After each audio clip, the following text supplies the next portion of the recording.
Welcome back to another episode of Rail Industry Connected. I'm Dan Clark, and thank you for joining us. Making our railway systems more sustainable has been a hot topic for years now. While already a relatively sustainable method of transport, with innovation, there are opportunities to move people in an even more environmentally friendly way than ever before.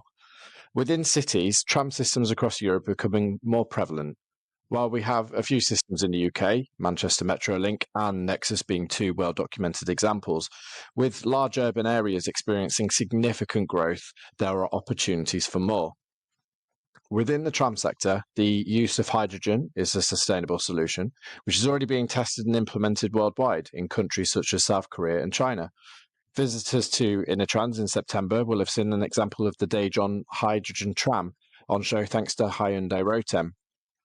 Today, we speak to Jim Harkins, who is Technical Advisor to the All-Party Light Rail Group and the Managing Director of Light Rail UK, aiming to bring hydrogen trams to the UK and introduce more light rail systems in the UK as a whole.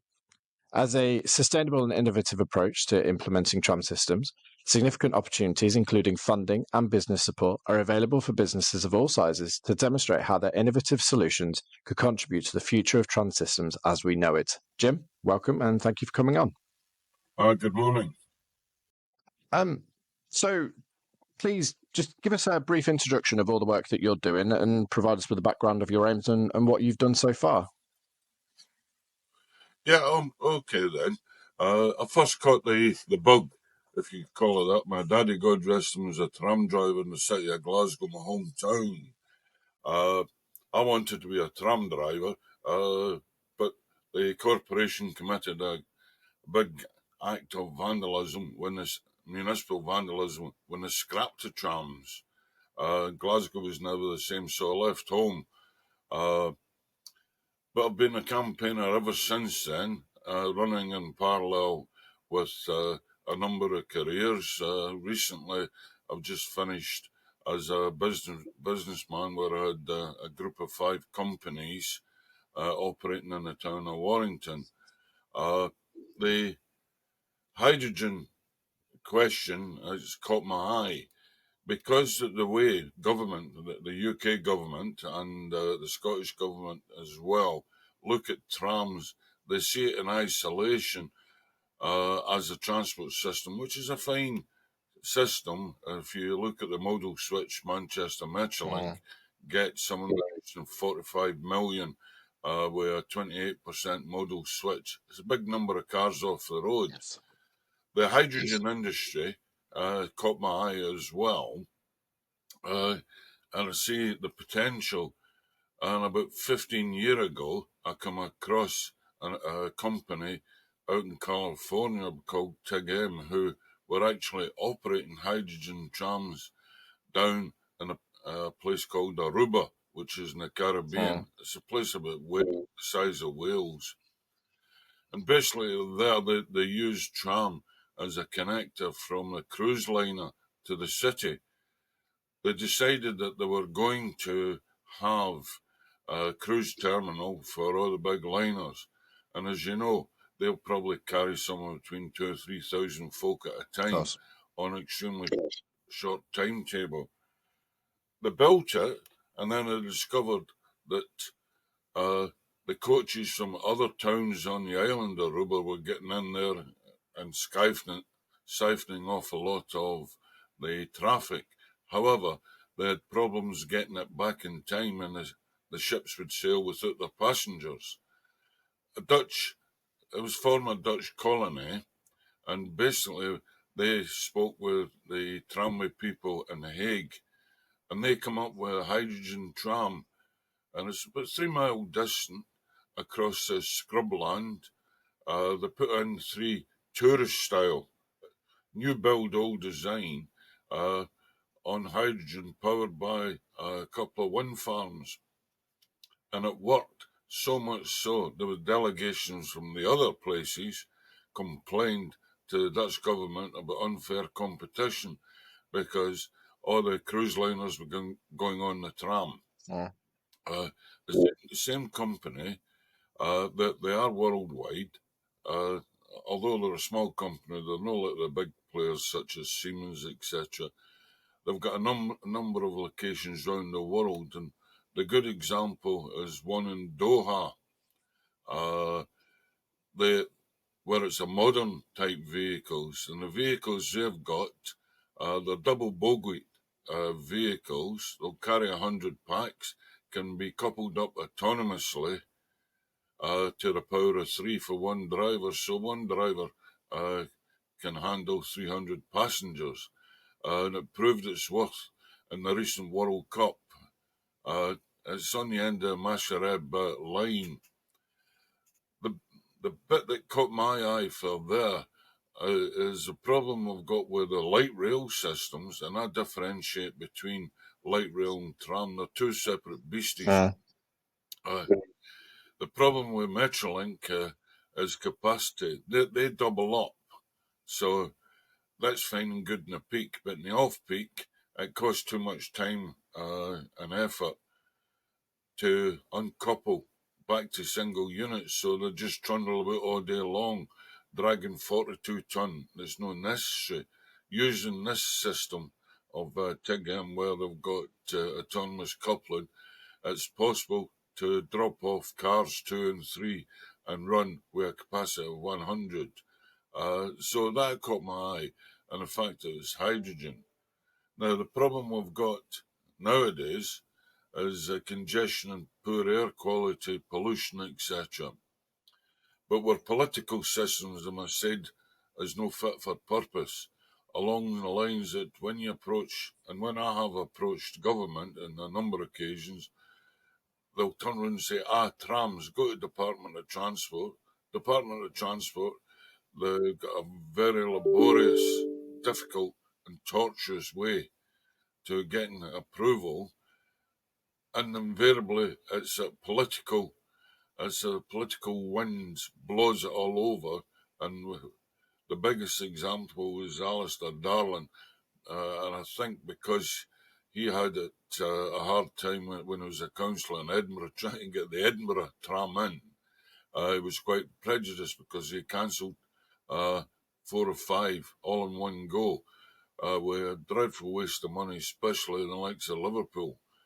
So a fresh approach would have to look at it. So we put together a package called Hydrogen Trams as a Service, which basically goes multi-silo. As I mentioned a minute ago, when you talk about air quality, Department of Transport will refer you to the health or DEFRA, and you get passed all the way around.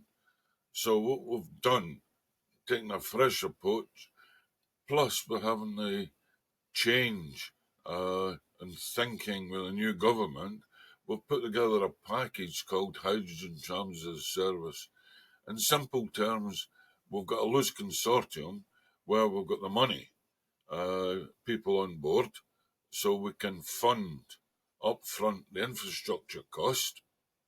We'll then look at and this is the main target is municipals, but not exclusively. We look at the municipals who have tip sites where there's millions of tons, and I mean millions of tons of plastic. The group that we're involved in, they have brought new technology to the marketplace. One of them is addressing the problems of storage, transport, and leakage of hydrogen. Hydrogen, as you know, is very fine atoms. And to store it, I've heard it described like trying to empty a bath with a pair of fishnet tights. There's something to conjure up with there. Absolutely. Anyway, they've brought out a product which is a nanopolymer at molecular level, which seals it, and it seals it either side, inside and outside. It's been ISO tested up to 900 bar, as you may or may not know. The tankers you see wandering about the streets are up round about 350 bar. Right. So it's quite doable. It also reduces the weights of the cylinders, which for road vehicles is very important. But more importantly, this material and a derivative of it protects the working parts that come in contact with hydrogen for corrosion. If you remember the Siemens hydrogen train experiment up in Peenemünde, North Germany, one of the problems they had was the corrosion of the parts. Well, it eliminates that. They've also brought to the marketplace what we call a cold process. I can't give you too much detail because I've got an NDA slapped on me. Basically, they can recycle the scrap plastic and the tip site and produce hydrogen, only using about 5% of the energy costs to get the hydrogen. They can also use the traditional anaerobics to get the food waste from the schools and hospitals that municipals generally have and produce purple hydrogen. Anyway, we put that together and we supply it to the municipality. Part of the package is we use it for trams. Why trams and not buses? We see buses as an interim step only. Whilst we've got so-called zero-emission buses, they're far from zero emission. So we be a con, I think, along the lines that the zero emission only applies to the engine, but not to the tyres. The tyres are producing particulates PM10s and 2.5s, which are killing some in the region between 80 and 90,000 folk a year. And the environmental legislation, which has started with Ella's Law, we see as the planet climate change issue gets harder, legislation is going to get tougher. And we see in our crystal ball, 20, 30, possibly 40 years from now, you will not be able to run pollution vehicles, including rubber-wheeled vehicles, in the transport corridors in our cities, because they're basically canyon-like and they will hold the airborne pollution. And this toxic material is there. It's there today, but there is a emerging movement with Ella's Law to actually sue the local authority for failing to provide clean air, as we've seen in Southwark. The other legislation that's coming in is the third option that was used with the oil companies to get planning permission down your end of the island to get it cancelled, because by the burning of oil, it was producing option 3 pollutions. So we see it getting harder. The other stream we see is and the evidence is there now, the private motoring is getting more and more expensive, and we see a time, maybe not too far away from here, even if we get hydrogen cars, where the ordinary man in the street will not be able to afford to run a private car on the scale. And this is where the motor industry are not doing the politicians any good, because the reality is we haven't got a planet B, so there has to be a step change. As I said earlier, I don't see myself as a geriatric swampy. However, I'm quite pragmatic about this. So we're going to have a situation for the next generation to ask the question, how are we going to move our people about within the urban area? How are we going to generate our wealth to sustain us? Because we'll have more old geezers like myself then than we have now. And we see trams, not light rail, but in conjunction with light rail, we see trams, the very light rail trams, as a major solution to feed our heavy corridor railways, but to do our urban corridors in the streets, in other words. So, as I said, this is part of the driving force of hydrogen trams as a service. So coming back to municipalities in the package, we can mine with tip sites. We can also import oceanic plastic. You know, the ones that David Attenborough and other people are showing. There is, by giving it a commercial value, it will hopefully should reverse the tide and start being salvaged from the oceans, etc., back onto the tip sites to produce this electricity. So we're then supplying hydrogen for the municipalities to operate trams. And as I said, why trams? Well, we can't use buses, but taking a lesson from history, the Edwardians, when they built and put the Great in Great Britain, they had a problem when we were moving from animal traction. We had horse buses and horse trams. They had the choice that the animal, being very polite about it, the animal traction was causing problems in the streets. This is why spats were so popular in those days. The variety of fuels to look after, things like a newfangled electricity, which everybody was a wee bit frightened of. You had gas, you had flywheels, you had clockworks, you had the whole range, and was eventually we settled on electricity. I see hydrogen in that position today, and the model they used was they built the municipal power stations, and it depends how you look at it. Did they build them to power the trams during the day and to power the street lights, etc., in the evening, or did they do it the other way around?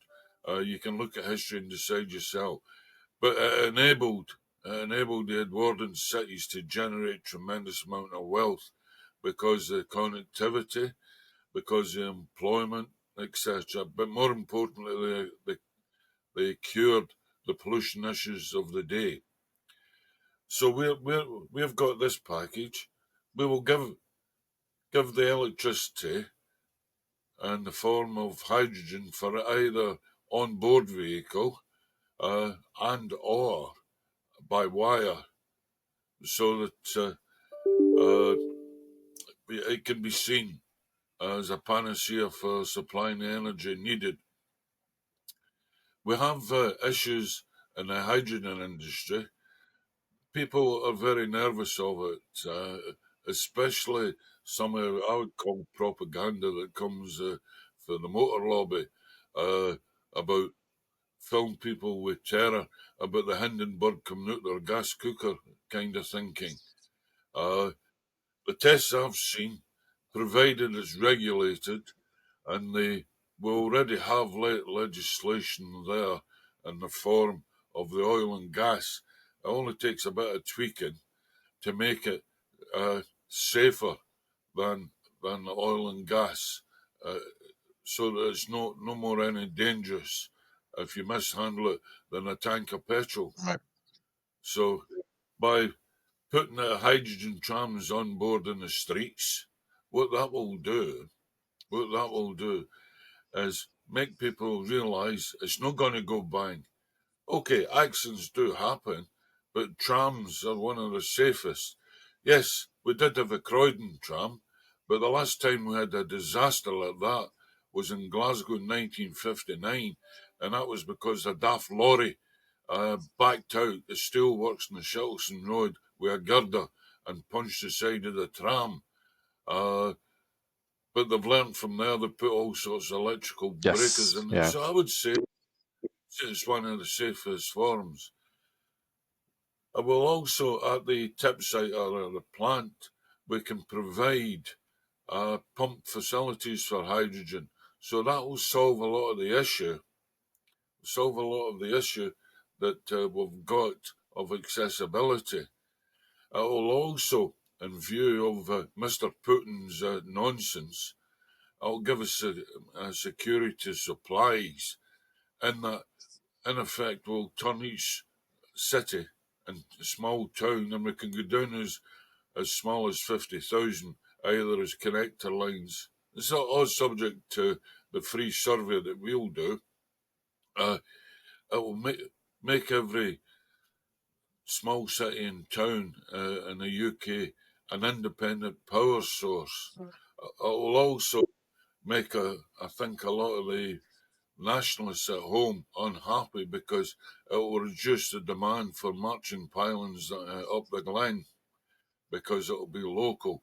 And we think the price model we're looking at will make it very, very sustainable, and will help the general movement to clean and sustainable. And finally, there's two major byproducts that will come off this process. One is carbon dioxide, which it'll be a clean, pure form, which the drinks industry in particular will pay a premium price for. This is where you get the bubbles and iron brew from. There's also another product which will be a major one. It's called biochar. Now, biochar, it's been around for a long time, but this particular biochar, we can put it in the fields that will replace a lot of the phosphates. These are the nasties that are leaching from the fields into the water tables, into our burns and our streams and our rivers, and causing all sorts of horrible pollutions in the oceans. It eliminates that. And I'm given to understand that the biochar itself is 5-to-1 sink as for absorbing carbon, so it will be a very useful product for getting a lot of I very nearly said the rude word there, to get a lot of the rubbish that's killing the planet and ourselves. And finally, we will be able to give the municipality a rebate on the volumes of charcoal, as well as volumes of hydrogen fuel they take off us. We'll be able to give them a 10-15% rebate, which will go to fund the infrastructure loan.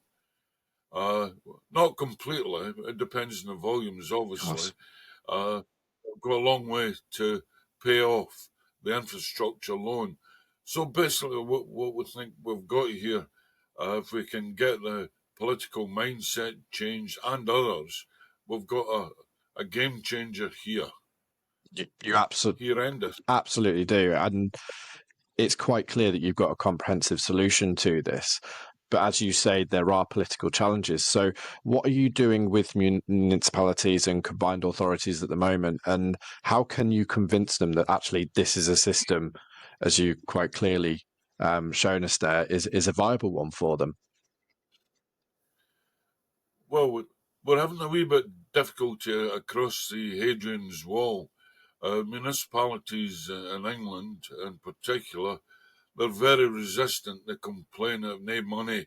They like the idea, but most of them have gone for the short-term option of zero emission buses. The politicians, we've just started a new session of Parliamentary Light Rail Group. We've got some really good politicians, cross-party on board, who are quite excited about it. So in the new year, we're hoping it will have political legs. Scotland is a wee bit different, maybe because they speak the language up there, but they seem to be more flexible. They see their future, their energy future, some of them within, some without being part of the United Kingdom, but they see their future because of the renewables, which will involve this. They see themselves as a Saudi Arabia, which has got a certain amount of truth in it. They tend to be more flexible. And one of the offtakes of that is we're talking with the city of Glasgow, my hometown. A few years ago, they came out with 2 transport studies, which, yes, they spoke about bringing in light rail, which is a heavier version of the very light rail that we're talking about. We, as transport consultants, identified several corridors where we could use low-cost, very light rail on a west-east and east-west. And on that line, on those lines rather, we've got a tip site where we can have plenty of space to set up this package. They've also got historic gasometers, which are very handy because they used to hold coal gas or town gas, which had a high content of hydrogen, and the issue in those days was it leaks. So we've done first sight studies on them, and using Tritonex, the nanopolymer, we can bring them back in again. They will hold somewhere in the region of about 10 days gas. And there's 4 of them in the Glasgow region. They'll hold about 10 days gas suitable for the Greater Glasgow region. So we've got a certain amount of autonomy there. However, as all things, there's issues. Because they're no longer in use and they were rich in land, a lot of people have built houses on them, right up to the wire fence. So we had a problem there because when consultation with local people, rightly, they didn't want gas lorries turning up.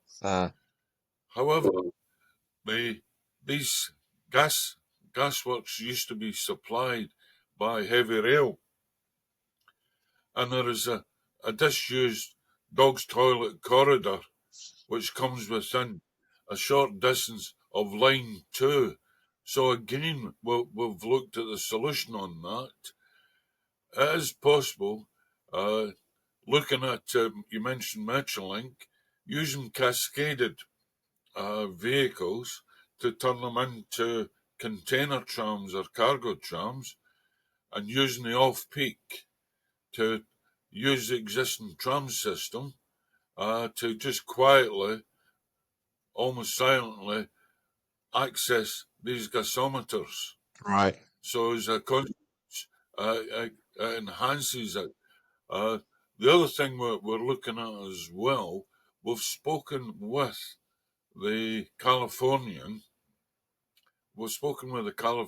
manufacturers, and we've done a method understanding that they can initially supply the trams a flat pack, and we'll then set up a assembly plant, which should give us between 40 and 100 jobs, probably on the site that we've identified as a production site, which is on line 1. So we've had high-level discussions with the Glasgow City Council. In fact, they came to us at the beginning of the year to explore it. So we're progressing up in Scotland further than we are in England, which may or may not be, from a politician's point of view, be a good thing, because it will give Scotland another export potential, because we feel that once the first line's up and running, it's going to go down like dominoes. There are a huge level of opportunities for innovation in such an emerging industry like this. How can businesses of all sizes make the most of those opportunities? Well, we're working with BCIMO at Dudley, which is Black Country Manufacturing Organisation, where they act as a sieve where innovation comes through. They've got facilities to fund SMEs. They'll give them 50 grand to work on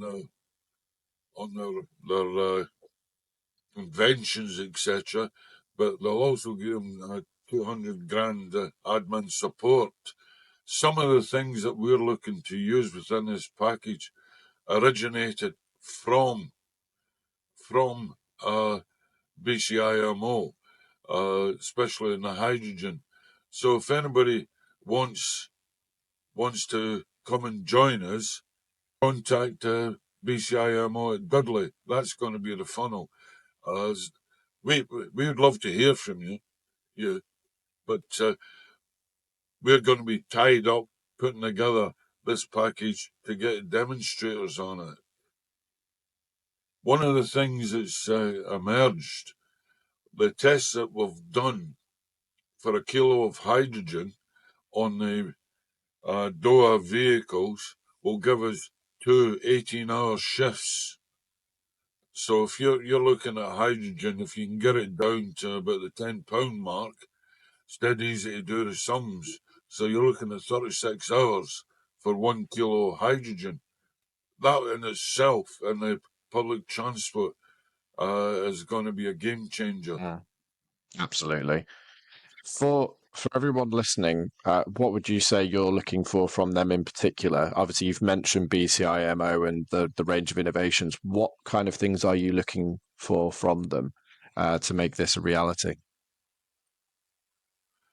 If you care about the planet, lobby your MP. That's what they're there for. Get them to do step change, because they're still marching in fours and getting ready to receive cavalry in a lot of their thinking.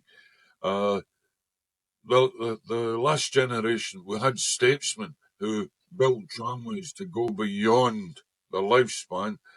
Tramways last multiple generations. I mean, Blackpool, although it's special, is running at 140 years plus. Yeah. But on the continent, and in China, where they're reintroducing the trams, they've got a working life of 100, 150 years.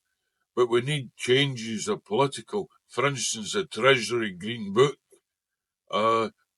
they see it as a threat. Because of the high modal switch, we can get anywhere between 28 32% out of their cars. They see that as a loss of revenue.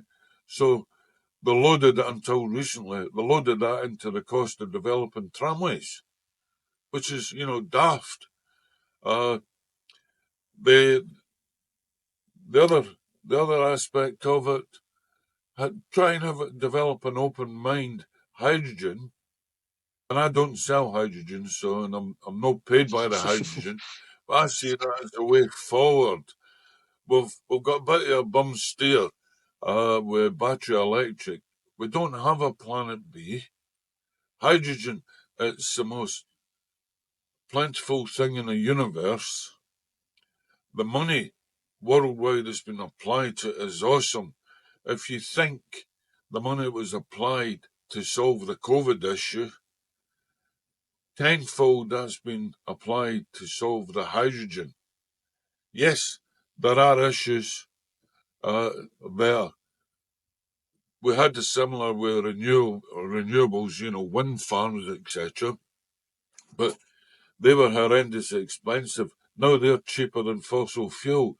And the same thing is going to happen. But we need to push harder for it.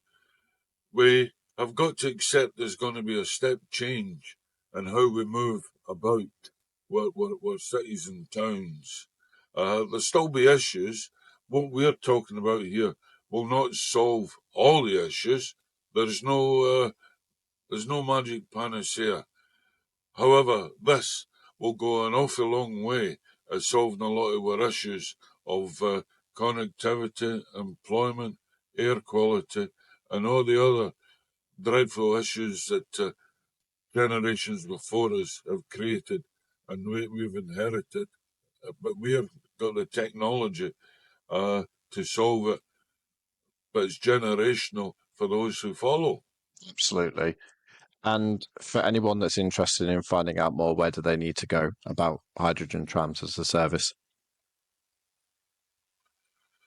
Well, as I said, the contact BCIMO, Okay. or you can contact contact us in the first instance at Light Rail UK. We're based in Warrington, despite the accent. Well, yeah, there's a slight difference, isn't there? But no, that's fantastic. Thank you very much, Jim. Really appreciate that. That was Jim Harkins of Light Rail UK. Jim, thank you for sharing your overview of hydrogen trams as a service and your work with BCIMO so far. It's clear that alternative energies are the future for transport. And if you look at what work has already been done in these sectors, it's quite clear that this is the way that this is heading. There are obviously significant challenges that Jim outlined there, though, and most of all, it's convincing those municipalities and combined authorities, along with MPs, politicians, everyone involved in the political landscape, that actually these solutions are viable and they will make a difference to our towns, cities across the UK if they're implemented. There's obviously plenty of opportunities for businesses of all sizes to get involved. So it's worth having a look and speaking to Jim to see if there are any opportunities involved. So thank you very much, Jim. That's very much appreciated. And thank you for joining us for another episode of Rail Industry Connected. You can view past and future episodes of Rail Industry Connected on YouTube or listen to them on your way into work on Spotify. And of course, you can connect with other businesses and the industry on railindustryconnect.co.uk. Thanks very much, and we'll see you next time.